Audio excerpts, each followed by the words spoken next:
বন্ধুরা, চিরসখা ধারাবাহিকের আজকের পর্বে দেখানো হয়েছে বর্ষার জেঠু বর্ষাকে নিয়ে কমলিনীর বাড়িতে আসে। ড্রয়িং রুমে সকলে বসেছিল। বর্ষার জেঠু এসে বলে, আসছি। জেঠু আর বর্ষাকে দেখে অবাক হয়ে যায় কমলিনীর পরিবার। বুবলাই বলে, এ কি, আপনারা এখানে? তখনই জেঠু বলে, বাড়ির মেয়েকে আর কতদিন বাড়িতে রাখবো বলো তো? তোমাদের বাড়ির বউ, তাই তাকে বাড়িতে ফিরিয়ে দিতে এসেছি। তখনই বুবলাই বলে, বর্ষা, তোমার বাপের বাড়ির ভাত বুঝি উঠে গেল? কি ভেবেছো তুমি? তুমি আমার মাকে মিথ্যা অভিযোগে জেলে পাঠাবে, তার শাস্তির ব্যবস্থা করবে, তার ওপর মিথ্যা অভিযোগ আনবে, আর তারপরেও আমি তোমার সাথে সংসার করব? তুমি তোমার জেঠুর সাথে ফিরে যাও, আমি তোমার সাথে থাকতে চাই না। তখনই বর্ষার জেঠু বলে, তুমি মেয়েটার সাথে এভাবে কেন কথা বলছো? দেখো, সংসার জীবনে টুকিটাকি ঝামেলা হয়েই থাকে। তাছাড়া একটা সময় তোমার বিপদে আমরা তোমাকে সাহায্য করেছিলাম, সেটা অন্তত ভুলে যেও না। তখনই ঠাম্মি বলে, সেই তো, আপনারা আমার নাতিকে সাহায্য করেছিলেন, তার পিছনেও তো আপনাদের স্বার্থ ছিল। নিজের মেয়েকে নিজের কাছে রাখতে চেয়েছিলেন, আর আপনার এই মেয়েটি বারবার আমাদের সংসারে অশান্তি করেছে, আমাকে দিয়েও অনেক কাজ করিয়ে নিয়েছিল, সেই সব কিছু আমরা ভুলে যাইনি, বুঝতে পেরেছেন? তখনই নতুন কাকু বুবলাইকে বলে, বুবলাই, আমি কিছুতেই বর্ষাকে এই বাড়িতে অ্যালাউ করব না। আর বর্ষা, তোমাকে বলছি, আমি তোমাকে এই বাড়িতে থাকতে দেব না, তুমি এখান থেকে চলে যাও। তুমি এই বাড়িতে থাকবে, আবার অশান্তি করবে, আমার স্ত্রীকে অপমান করবে, সেইটা আমি মেনে নেব না। আমরা খুব ভালো আছি, খুব শান্তিতে আছি, তোমাকে এই বাড়িতে কোনো প্রয়োজন নেই। তখনই বর্ষার জেঠু বলে, তা বললে কি আর হয় নাকি? এটার শ্বশুর বাড়ি, এই শ্বশুর বাড়িতে থাকার অধিকার ওর আছে। কমলিনী বলে, অবশ্যই শ্বশুর বাড়িতে বৌমার থাকার অধিকার আছে, কিন্তু ভুলে গেলে চলবে না, এই বাড়িটা বর্ষার শ্বশুরের নয়। বর্ষার শ্বশুর তো এখনও বেঁচে আছে, তো যান, ওকে খুঁজে বার করুন, আর তার কাছে মেয়েকে পাঠিয়ে দিন। এটা বর্ষার শ্বশুর বাড়ি নয়, এটা আমার হাজব্যান্ডের বাড়ি।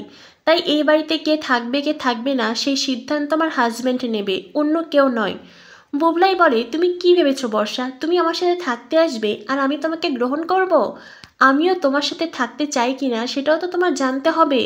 তখনই বর্ষা বলে, দেখো, আমি যা ভুল করেছি করেছি, তুমি আমায় ক্ষমা করে দাও। আমি বলছি, আমি তেমন ভুল আর কখনোই করব না। বুবলাই বলে, তোমাকে আমি ক্ষমা করব? এত তাড়াতাড়ি তো আমি সব কিছু ভুলে যাইনি বর্ষা। তখনই বর্ষার জেঠু বলে, একটা কথা মনে রেখো, তুমি আমাদের বাড়ি অন্ন খেয়েছো, আর এখন এইভাবে আমার মেয়ের সাথে কথা বলছো? বর্ষার বাবা জরুরি কাজে বাইরে গেছেন, তাই আমি বর্ষাকে এখানে রাখতে এসেছি।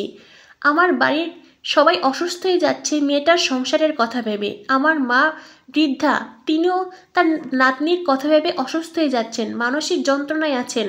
তখনই বুবলাই বলে, একটা সময় আপনারা আমাকে অন্ন দিয়েছেন, ঠিক, হ্যাঁ, বিপদে পড়ে আপনাদের কাছে গিয়েছিলাম। আপনারা যেমন আমাকে সাহায্য করেছেন, আমিও তো টাকা পয়সা দিয়ে আপনাদের পাশে দাঁড়িয়েছিলাম, তাই না? আমিও তো যথেষ্ট খরচা করেছিলাম। তবুও যদি দুদিন আমাকে খাইয়ে আপনারা সেই খাবারের খোটা দেন, তবে সেটা না খাওয়ালেই পারতেন। আবার বলছেন আপনার বাড়ির সবাই অসুস্থ হয়ে যাচ্ছে, মানসিক যন্ত্রণায় আছে, তো এর জন্য কি করবেন? থানায় যান, থানায় গিয়ে আমার নামে কেস করুন, যা করার করুন, তবু আমি বর্ষার সাথে থাকবো না।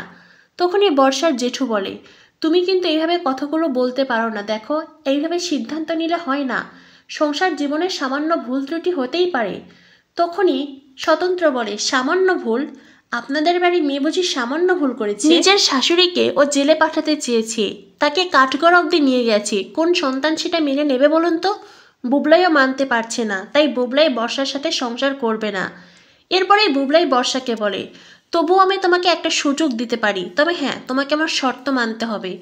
আমার মায়ের সাথে কোনোভাবেই খারাপ ব্যবহার করা যাবে না, আমার মায়ের প্রত্যেকটি কথা তোমাকে শুনে চলতে হবে, তবেই আমি তোমাকে এই বাড়িতে থাকার সুযোগ দেব। তখনই স্বতন্ত্র বলে, বুবলাই, এই ভুল আর করিস না, এই মেয়েটা কখনোই তোকে শান্তি পেতে দেবে না। এখন আমরা ভালো আছি, শান্তিতে আছি, এ আসলে আবারও কোনো না কোনো অশান্তি করবেই। বুবলাই বলে, নতুন কাকু, আমি ওকে এই বাড়িতে থাকতে দিতে চাই না। কমলিনী বলে, শোনো বর্ষা, একটা কথা মনে রেখো, যদি এই বাড়িতে তুমি থাকার সুযোগ পাও, সেটা হবে তোমার জীবনের শেষ সুযোগ। স্বতন্ত্র কমলিনীকে বলে, কমলিনী, আর কতবার তুমি শেষ সুযোগ দেবে বলো তো? তুমি কেন বুঝতে পারছো না? এই মেয়েটাই বাড়িতে আসলে নিজের আসল রূপটা আবারও দেখাবে, আবারও ওর পরিবারে অশান্তি করবে, তোমায় অপমান করবে। তখনই লক্ষ্মী বলে, বুবলাই বৌমা, তোমাদের বলছি, খাল কেটে কুমির এনো না, এই মেয়েটা কোনো দিন শুধরাবে না। তখনই বর্ষা বলে, বা ঠাম্মি বা, তুমি আবারও পাল্টি খেয়ে গেলে, তাই না? এটাই তোমার স্বভাব, 1 মিনিটেই তুমি পাল্টি খেয়ে যাও। স্বতন্ত্র বর্ষার জেঠুকে বলে, দেখুন আপনার মেয়ে কোন ভাষায় কথা বলছে, কোন সুরে কথা বলছে। বর্ষার জেঠু বলে, তাছাড়া আর কি করবে, আপনারা সবাই মিলে মেয়েটার সংসার ভাঙতে চাইছেন, মেয়েটার জীবনটা নষ্ট করতে চাইছেন। স্বতন্ত্র বলে, কি আমরা ওর জীবন নষ্ট করছি? আপনাদের মেয়ের জীবন আমরা নষ্ট করছি না, ওর নিজের জীবনও নিজেই ধ্বংস করেছে। আর তাছাড়াও ওকে তো এই বাড়িতে ফিরিয়ে এনেছিলাম, আদর যত্নেই বাড়িতে ফিরিয়ে এনেছিলাম, বিনিময়ে ও কি করেছে? কি বর্ষা, তোমার সবটা নিশ্চয়ই মনে আছে, এত তাড়াতাড়ি নিশ্চয়ই তুমি ভুলে যাওনি। কমলিনী বলে, বর্ষা তুমি এই বাড়ির বউ, আমাদের আদরের বৌমা, তোমাকে আমরা মাথায় করে রেখেছিলাম, কিন্তু তুমি তো পায়ের তলায় থাকতে চেয়েছিলে, তো এখন পায়ের তলায় থাকতে কেমন লাগে সেটা দেখো। তখনই বর্ষা বলে, মামুনি এখন সময়টা তোমার, তাই তুমি এইভাবে কথা বলছো, একটা সময় আমারও আসবে, তখন আমিও এভাবেই কথা বলবো। বুবলাই বলে, তোমার যা করার আছে তুমি করে নাও, এখন এই বাড়ি থেকে চলে দাও তো, চলে যাও। কমলিনী বলে, আমার ছেলেটাও তোমায় মাথায় করেই রেখেছিল, তবুও তুমি তার পায়ের তলায় পড়লে, এই যে তুমি এত কিছু করলে, এত কিছু করে তুমি কি পেলে বলো তো? তখনই বুবলাই বলে, শুনুন একটা কথা আপনার সামনেই বলছি বর্ষা, তোমায় বলছি, কথাটা জানা খুব প্রয়োজন, তোমার প্রতি আমার মন উঠে গেছে, আমি আর তোমার সাথে সংসার করতে চাই না। তখনই বর্ষার জেঠু বলে, আমাদের মেয়ের প্রতি তোমার মন উঠে গেছে, তবে কার প্রতি সেই মন পড়েছে শুনি। স্বতন্ত্র বলে, বুবলাই কথাটা ওইভাবে বলেনি, আপনাদের মেয়ের প্রতি তার মন নেই মানে অন্য কোনো মেয়ের প্রতি তার মন আছে, বিষয়টি এমন নয়। বুবলাই বোঝাতে চেয়েছে বর্ষা যা কিছু করেছে সে ভুলতে পারেনি, সে মানতে পারছে না সেই সব, তাই বুবলাই বর্ষার সাথে সংসার করতে চায় না। আর তাছাড়া ছেলেটার মনে এখন ক্ষত আছে, রক্ত ঝরছে, এত তাড়াতাড়ি তো সব কিছু ঠিক হবে না, ওকে সময় দিতে হবে, ডিভোর্স পেতে হলেও সময় দিতে হবে, আর যদি ও ঠিক করে বর্ষার সাথে সংসার করবে সেজন্য ওকে সময় দিতে হবে, এভাবে হুট করে মেয়েকে রাখতে আসলেই তার হবে না। তখনই বর্ষার জেঠু বলে, আমি তো ওকে আজ এই বাড়িতে রাখতেই এসেছি। বুবলাই বলে, না আজ এই বাড়িতে থাকবে না, আমি বলেছি শেষ সুযোগ দেব, তার মানে এই নয় যে আজই আবার আমি ওর সাথে সংসার শুরু করব। আজকে বর্ষা তুমি তোমার বাপের বাড়িতে ফিরে যাও, আমি আমার পরিবারের সাথে আলোচনা করি, কথা বলি, আমার মায়ের সাথে কথা বলি, সকলের সিদ্ধান্ত নিয়ে তারপরে আমি সিদ্ধান্ত নেব। বর্ষা, তোমাকে না এই বাড়ির কেউ পছন্দ করে না, কেন পছন্দ করে না জানো? শুধুমাত্র তোমার স্বভাবের কারণে, তোমার নাম শুনলে আমার ভাই বোনেরা আঁতকে ওঠে, তুমি এই পরিবারের প্রত্যেকটা মানুষের পিছনে লেগেছ, তুমি এই পরিবারের প্রত্যেকের মনে অশান্তি সৃষ্টি করেছ, এত সহজে কেউই তোমাকে ক্ষমা করবে না। কমলিনী বলে, একদমই তাই, আর যদি আমি তোমায় ক্ষমাও করি বর্ষা, তবে তার মানে যে আমার পরিবারের সবাই তোমায় ক্ষমা করবে বিষয়টি এমন নয়, আমার বর যে সিদ্ধান্ত নেবে সেটাই হবে। বর্ষা বলে, ঠিক আছে, মনে রেখো আমিও লেখাপড়া জানা মেয়ে, আইনের প্রয়োগ আমিও করতে পারি। বুবলাই বলে, কি করবে তুমি, আমার নামে মিথ্যা অভিযোগ করবে, আমি পুলিশে ধরিয়ে দেবে? ঠিক আছে দাও, তোমার যা করার তুমি করো, তোমার যেভাবে আইন প্রয়োগ করতে ইচ্ছে করে তুমি তাই করো, তবে এখন এখান থেকে চলে দাও তো, চলে যাও, আমার কাজ আছে, তোমাদের সাথে কথা বলার কোনো সময় আমার নেই। বর্ষার জেঠু বলে, তুমি এভাবে কথা বলতে পারো না, একটা কথা মনে রেখো, আমাদের মেয়ে যদি তোমায় ডিভোর্স দিতে না চাই, তুমি এত সহজে ডিভোর্স পাবে না। তখনই বুবলাই বলে, আপনাদের মেয়ে যা কার্যকলাপ করে রেখেছে না, যে ইতিহাস আমার জানা আছে, ওর অতীতের যে ছবি ডকুমেন্টস আমার কাছে আছে, কোর্টে সেগুলো দিলে অবশ্যই আমি খুব তাড়াতাড়ি ডিভোর্স পেয়ে যাব। আর আরেকটা কথা, তাতে কিন্তু আপনাদের পরিবারের মান সম্মান বলে আর কিছুই থাকবে না, আপনারা কি এখন সেটা চাইছেন? কোর্টে গিয়ে আপনাদের পরিবারের, আপনাদের মেয়ের মান সম্মান নষ্ট হোক? তাই বলছি, জোরাজোরি করে আমাকে চাপ দিয়ে আর কোনো কাজ করাতে পারবেন না।